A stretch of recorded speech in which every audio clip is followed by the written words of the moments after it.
চলো যাই চীনা লোকের শোনে আল্লাহর আশিকান বসো ওলি আল্লাহর ধ্যানে যাবি যদি মাসুক রূপ দর্শনে আল্লাহর আশিকান বসো ওলি আল্লাহর ধ্যানে ও চীনারে চিনতে হইলে রে মানুষ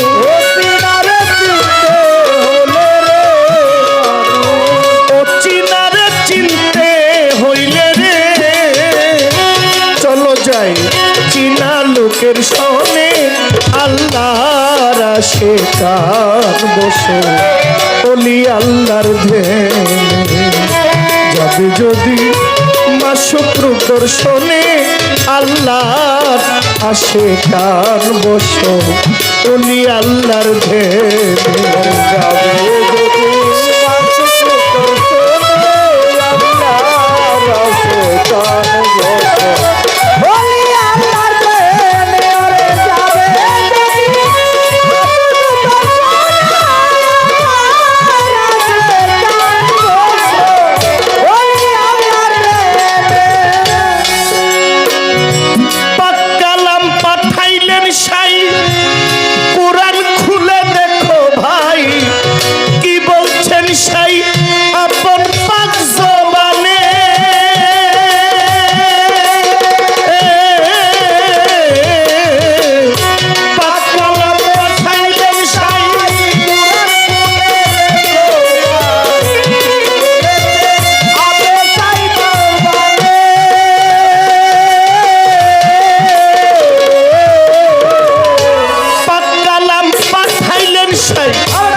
কোরআন খুলে দেখো ভাই কি বলছেন সাই আপন পাক জবানে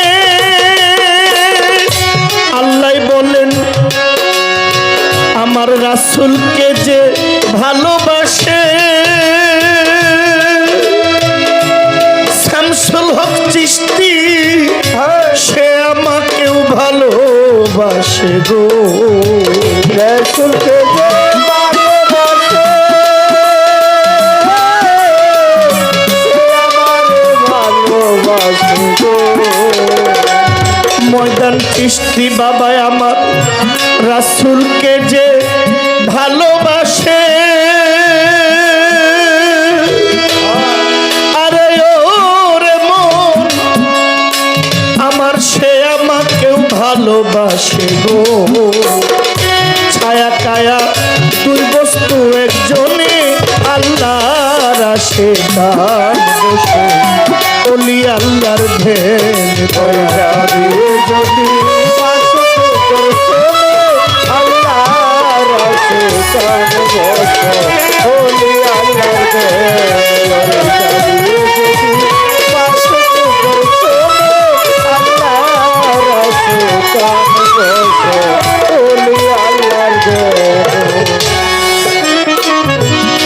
রাসূলের হাদিসে কয় কথা সত্য মিথ্যা নয় রাসূলের হাদিসে কয় কথা সত্য মিথ্যা নয় হয় না পরিচয় উসিলা বিহনে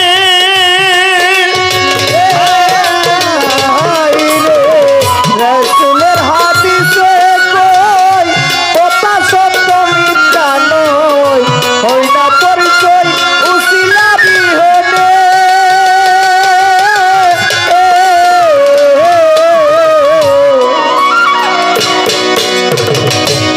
রাসূলের হাদিসে কয় কথা সত্য মিথ্যা নয় হয় না পরিচয় উসিলা বিহনে রাসূল কয় আমার নায়েবে রাসূল যে মানিবে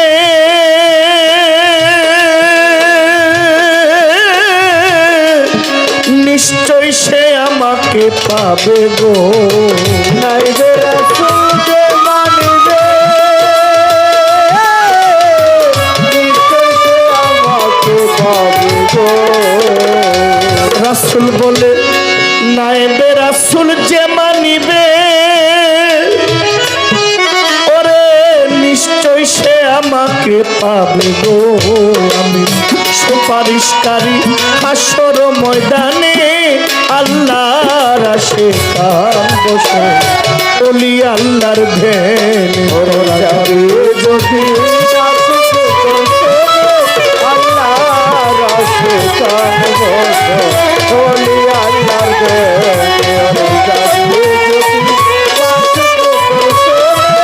আল্লাহর আশিকান বসে ওলি আল্লাহর ধ্যানে। ওরে কামেল পীরের কাছে নিলে তালকিন আমার রাসূলকে চিনিবে সেই দিন। যার যার মুর্শিদের রূপ রাখিও সামনে হায় রে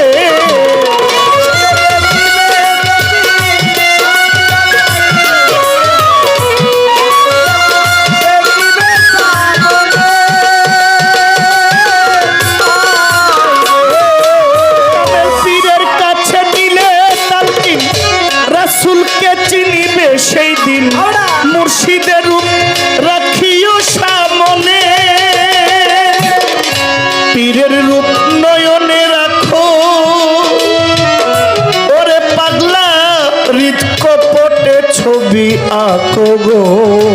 পীরের রূপ নয়নে রাখো ছবি আঁকো গো। ওরে যার যার পীরের রূপ নয়নে রাখো হৃদ কপটে ছবি আঁকো গো। করো সাধন বসিয়া নির্জনে আল্লাহর আশিকান বসে ওলি আল্লাহর ধ্যানে তোরা যাবি আল্লাহর আশিকান বসে ওলি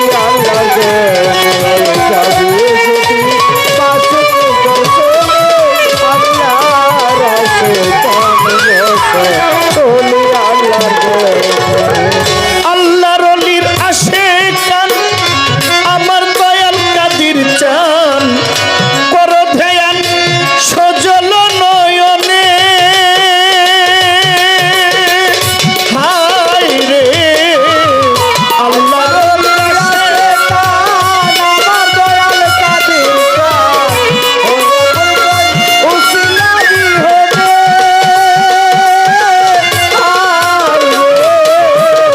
আল্লাহর অলির আশিকান আমার দয়াল কাদির চান করো ধ্যান সজল নয়নে হৃদয়ে রাখিলে ওরে দয়াল মিলিবে হাসরের দিন গো।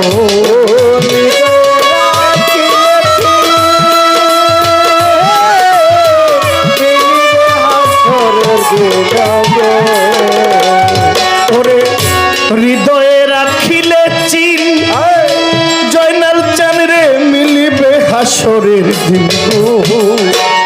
করো একিন কই রজব দেওয়ানে আল্লাহর আশিকান বসে ওলি আল্লাহর ধ্যানে তোরা যাবি যদি আল্লাহর আশিকান বসে ওলি আল্লাহর ধ্যানে যাবি যদি আল্লাহর আশিকান বসে ওলি আল্লাহর ধ্যানে। আমার প্রথম একটা গান ছিল যে আমার মুর্শিদ বিনে কেউ দিবে না জান্নাতের তরি আমার ভব সিন্ধু পার করাবে বাবা ভান্ডারী। বলছে আমি পালার আগে আমি এই কথাটার একটু জবাব চাই। হলটা একটু কমায় দেন, এখন অল্প একটু কমায় দেন। যে আমার মুর্শিদ বিনে কেউ দিবে না জান্নাতের তরি। বলে জান্নাতে যে তরিটা দিবে, তরি তো একটা নৌকা, তাহলে নৌকা চলতে হলে একটা নদী লাগবে, তাহলে গুরু যে জান্নাতের তরিটা দিবে, তরিটা কি, নৌকা এই নদীটা কি, নদীর পানিটা কি?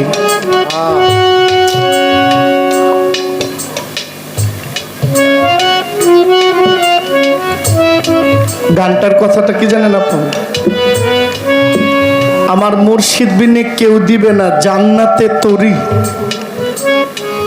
আমরা যখন এটা গাইতে যাই, গাওয়ার ক্ষেত্রে এটা জান্নাতের তরি বা পাওয়া যায় বেশিরভাগ। মূল গানটা হইল জান্নাতে তরি, এই দেহটা হইল একটা তরি, একটা নৌকা। আর এই পাপী দেহটা পরিষ্কার হয় একজন ভালো মানুষের গোলামি করলে। শীষ দিতেছে, এই ভালো মানুষের গোলামি করলে এই পচা গোলার দেহটা পরিষ্কার হয়, শুদ্ধ হয়।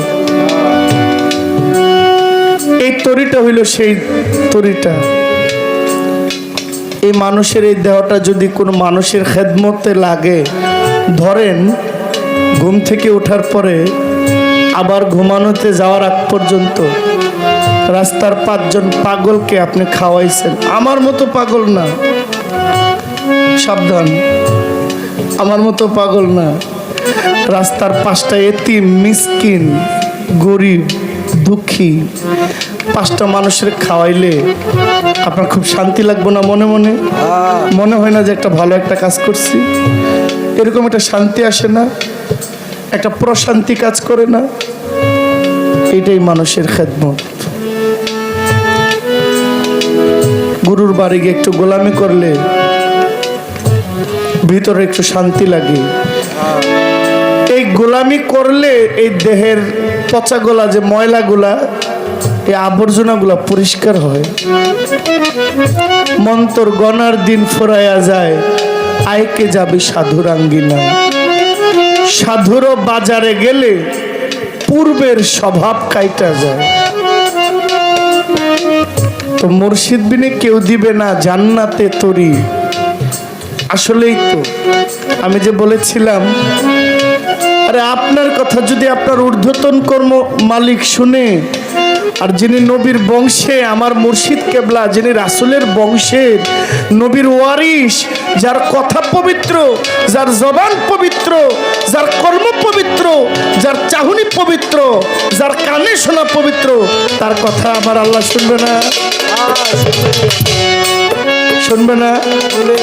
তাহলে তাকে যদি রাজি খুশি করাই, আমি যদি তার গোলাম হইতে পারি, আর তিনি যদি বলেন যে আমার দাস, আমার বান্দা, হে মাওলা, আমার এই গোলাম রে তুমি পার করে দাও, আমার আল্লাহ শুনবে না? শুনবে। যে বড় পীর চন্দ্র সূর্য ওঠা বন্ধ করে দিয়েছিল, সূর্য ওঠা বন্ধ করে দিয়েছেন, যে হুজুর গাউসুল আজম মৃত মানুষকে জীবন্ত জীবন দান করেছেন, আমার বানানো কথা না, বড় পীরের জীবনীতে পাওয়া যায়। বড় পীর অসংখ্য মানুষের মরা দেহের মধ্যে প্রাণ, রূহ দিয়েছেন। সুবহানাল্লাহ, সুবহানাল্লাহ। খাজা বাবা, তার জীবনীতে পাওয়া যায়, খাজা বাবার জীবনীতে পাওয়া যায়, খাজা বাবা অসংখ্য মরা মানুষকে জীবন দিয়েছেন, প্রাণ দিয়েছেন, পুনরায় জীবন দিয়েছেন।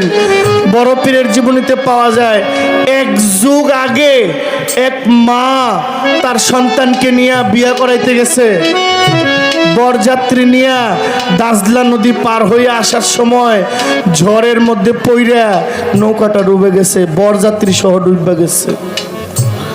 মা এই পারে দাঁড়ায় আছে, আমার ছেলে গেছে বিয়ে করে বউ আনতে, বিয়ে করে বউ আনতে ছেলে গেছে, ছেলে আর ফিরে আসে না। মায়ে 12টা বৎসর নদীর পারে দাঁড়ায় দাঁড়ায় ছেলের জন্য অপেক্ষা করেছে। শেষ পর্যন্ত বড় পীর আইসা বলছে, আপনি বহুদিন আপনাকে দেখেছি, আপনি এখানে কাঁদেন, আপনি এতদিন এখানে কাঁদেন কেন? আপনি কারো অপেক্ষা করেন? বলে, হুজুর, আমার ছেলে সেই বহু বছর আগে এই নদী পার হয়ে বিয়ে করতে গেছে, আসার পথে বরযাত্রী বউ নিয়ে আসার পথে দুর্ঘটনায় আমার ছেলেটা তলায় গেছে, যাত্রী সহ ডুবে গেছে, আমি আমার ছেলের অপেক্ষায় কাঁদি। বড় পীর তার আঙ্গুল, বৃদ্ধ আঙ্গুল দিয়ে ইশারা দিয়েছেন। কি দিয়েছেন? বাবা মিথ্যা বলছি? জীবনী না? বরফি তার বৃদ্ধ আঙ্গুল দিয়ে ইশারা দেওয়ার সাথে সাথে 12 বছর আগের মরা যাত্রী সহ পুনরায় সে ময়ূরপঙ্খী নাও ভাইসে উঠছে।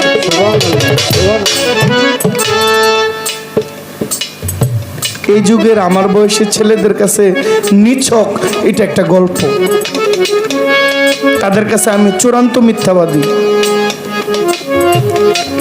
এই জেনজি জেনারেশনের কাছে, সবার কাছে না, আমাদের এই শেষ জামানার যুবকদের কাছে আমার এই কথাটা নিছক একটা গল্প, একটা কাহিনী, একটা সংলাপ। অথচ আমার ভাইয়েরা যদি একটু সময় নিয়ে এই মোবাইলটার ভিতরেই সব আছে, একটু সার্চ দেয় বড় পীরের জীবনী, তাহলে দেখবে এটার ভিতরে কি আছে। খুঁজলে পাওয়া যায়, না খুঁজলে পাওয়া যায় না। এই হলো আপনার প্রথম কথা। নৌকাটা কি? নৌকাটা আমার দেহ। নদীটা কি? নদীটা হইল এই মায়া নদী, যে মায়া নদীর মধ্যে গিট্টি পড়ে গেছে, না পারি ছুটতে, না পারি বের হইতে, না চাইলেও একদিন বের হইতে হবে। দমনামের হাওয়া যেদিন বের হয়ে যাবে, ভবলীলা সেদিন বিদায় হয়ে যাবে। আবার ধরে নিতে পারেন সেই নদীর পানি কি? কাল হাসরের ময়দানে একমাত্র সুপারিশকারী আমার দিনের নবী, নবী মুহাম্মদুর রাসূলুল্লাহ সাল্লাল্লাহু আলাইহি ওয়াসাল্লাম।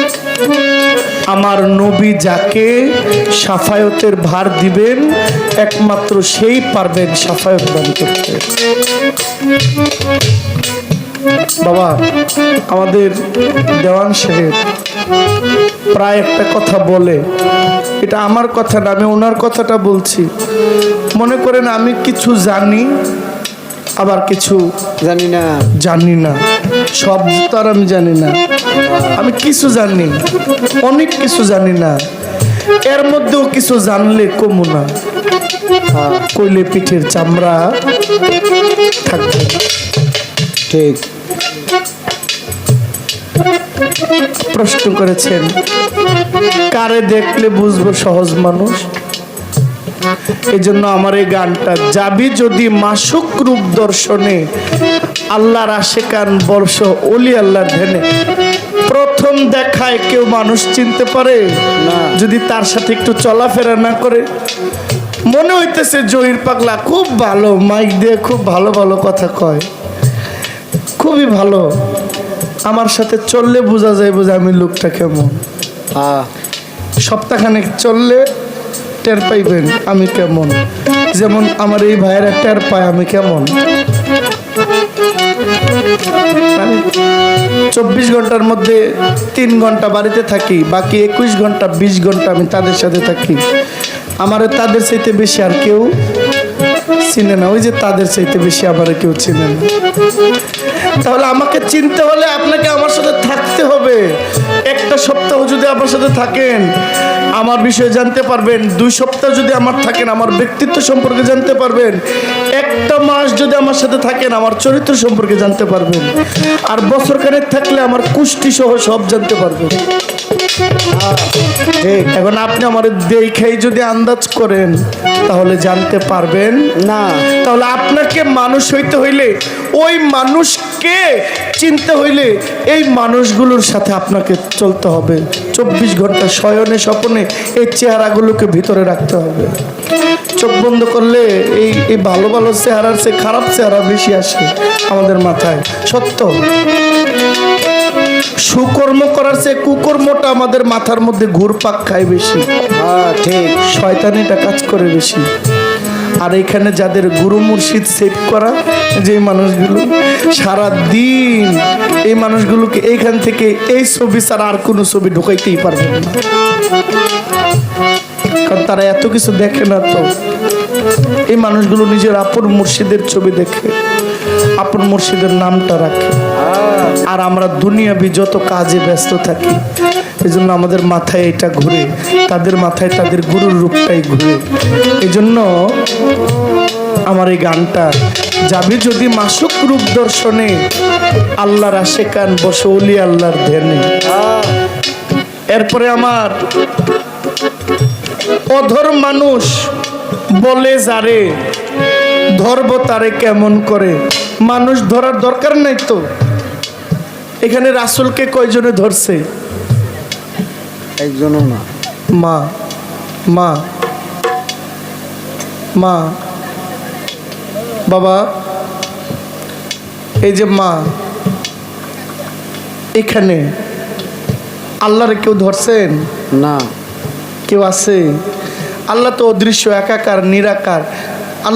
আল্লাহকে একটু আল্লাহর কথা বলবো না।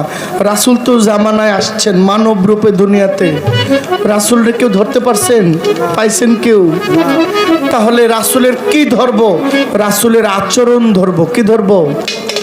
আর চরণী স্মরণ, চরণী আচরণ। আচরণ ধরলেই ওই মানুষকে চেনা যায়। নবীর আচরণ ধরলেই নবীকে ধরা হয়, গুরুর আচরণ ধরলেই গুরুকে ধরা হয়, মুর্শিদের চরিত্রে চরিতার্থ হইলেই গুরুকে ধরা হয়।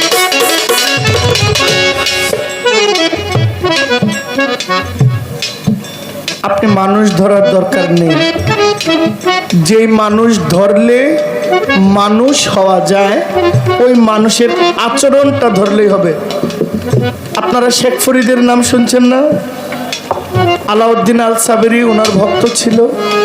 আলাউদ্দিন আল সাবরি মায়ের আদেশ পায়া মামার কাছে আইছে। মামায় বলছে, থাকো, আইসো যেহেতু, মানুষ আছে, আম্বর কি দস্তরখানা আছে, মানুষের খাওয়াইতে থাকো। খাওয়াইতে খাওয়াইতে 12 বছর খাওয়াইছে। মা একদিন হঠাৎ মন চাইছে আমার ছেলেরে দেখবো। আয়সা দেখে ছেলের দিকে আর চাওয়া যায় না, ছেলের দিকে আর চাইতে পারে না। আলাউদ্দিন, তুমি কিছু খাও নাই? আলাউদ্দিন বলে, খাইছি। বলে, খাইলে তোমার চেহারা এমন কেন? খাইলে এমন কেন? খাইছি। ভাইয়ের কাছে গেছে, ভাই, হাজার হাজার মানুষ আপনার বাড়িতে খায়, আমার ছেলের জন্য কি এক লোকমা খাবার হয় নাই? কই কেন, কি হয়েছে? আমার ছেলের চেহারার দিক চাইতে পারি না, ওর চেহারার দিক চাইলে দেখেন ও শুকায় কঙ্কাল হয়ে গেছে। বাবা শেখ ফরিদ আসছেন আলাউদ্দিন আল সাবরির কাছে। বাবা, তুমি কিছু খাও নাই? বলে, হুজুর আমি খাইছি তো। বলে, কি খাইছো? বলে, যখন খুব তৃষ্ণা পাইতো, খুব খিদে লাগতো, তখন শুধু মুখ দিয়ে আপনার নামটা জপতাম। আপনার নামটা জপতে জপতে মুখের মধ্যে একটা লালাট, একটা পানি জমতো, এইটা খাইতাম। এটা খাইলে আমার ক্ষুধা নিবারণ হয়ে যেত। আপনার নামটা নিতে নিতে নিতে নিতে মুখের মধ্যে একটা ফানা উঠতো, এই ফেনাটারে আমি খুব যত্ন খাইতাম। আলাউদ্দিনের জড়ায় ধরছে, এত ধৈর্য তোমার, তোমার সামনে এত খাবার, তুমি খাও নাই? বলে, আমাকে তো আপনি খাইবেন এই বলেন নাই, বলছেন খাওয়াও। খাওয়াইছি, আর আমি খাইছি আপনার নামের অমৃত সুধা। আপনার নাম নিলে আমার মনটা ভরতো, আমার পেট ভরতো, আমার ক্ষুধা লাগতো না। কখন যে 12 বছর পার হয়ে গেছে আমি আলাউদ্দিন টেরই পাই নাই। বাবা শেখ ফরিদ আলাউদ্দিনকে জড়ায় ধরে বলছেন, আলাউদ্দিন, তুমি কেবল আলাউদ্দিন না, তুমি আজকে থেকে আলাউদ্দিন আল সাবরি। তোমাকে একটা তরিকার মালিক বানাই দিলাম, সাবরিয়া তরিকার পীর হয়ে গেছেন। একটু ধৈর্য ধরে। আচ্ছা, মানুষ ছোট, আমরা এখানে সবাই মানুষ। তার কঠিন একটা কথা যে এত মানুষ, আসলে মানুষ কোনজন? দেখেন, মানুষ 2 প্রকার। আমি এক প্রকার হইল তেফেল মানুষ, আরেক প্রকার হইল কামেল মানুষ। যারা কামেল মানুষ তারা অলি এবং আউলিয়া। যারা তেফেল মানুষ তারা হলো সংসার মায়ায় আবদ্ধ এবং পরিবারতন্ত্রে বিশ্বাসী। আবার এই তেফেল মানুষের মধ্যে যার মান, চলার মান, বলার হুঁশ নাই, সে মানুষ নয়। এই মানুষেই আবার অমানুষ, এই মানুষেই আবার মানুষ। এক প্রকার হইল মানুষ। আবার লালন বলছেন, এই মানুষে আছে রে মন, যারে বলে মানুষ রতন। মানুষ দেখবেন। আমার একটা গান মনে হয়েছে, যদি মন মানুষ হইতে চায় ওরে যত অহংকার ছাইরা দিয়া সরল দেশে যাও। মানার গুমানা ছাড়িলে মানার গুমান্না ছাড়িলে ভজন সাধন পাও। যদি মানুষ হইতে চাও মান অহংকার ছাইরা আগে সরল দেশে যাও। যদি মানুষ হইতে চাও মান অহংকার ছাইরা আগে সরল দেশে যাও। মানে গুমান্না ছাড়িলে মানার গুমান্না ছাড়িলে ভজন সাধন পাও। যদি মানুষ হইতে চাও মান অহংকার ছাইরা আগে সরল দেশে যাও। যদি মানুষ হইতে চাও মান অহংকার ছাইরা আগে সরল দেশে যাও।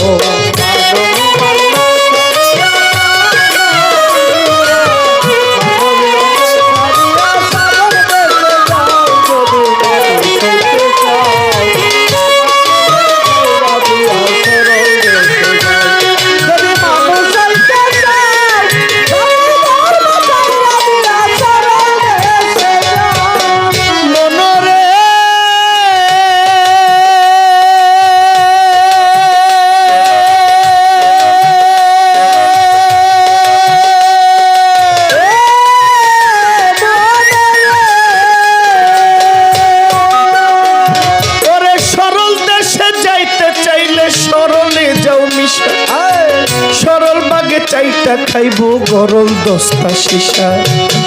সরল দেশে যাইতে চাইলে সরলে যাও মিশা। সরল বাগে চাইটা খাবে গরল দস্তা শিশা। সরল দেশের জয়নাল চানরে করলে তারে ভাও। সরল দেশের শামসুল হক পীর করলে তারে ভাও।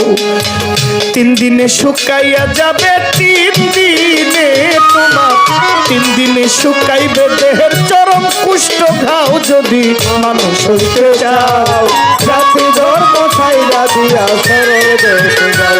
যদি মানুষ হইতে চাও ধর্ম ছাইরা দিয়া সরল দেশে যাও। যদি মানুষ হইতে চাও মনরে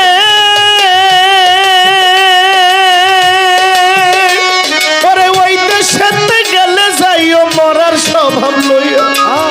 যেটা মানুষ গিলিয়া খায় সব মরাই মিলিয়া। ওই দেশেতে গেলে যাইও মরার স্বভাব লইয়া। যেটা মানুষ গিলিয়া খায় সব মরাই মিলিয়া। মরার মুখে হীরার দা তরল পাতের দাও।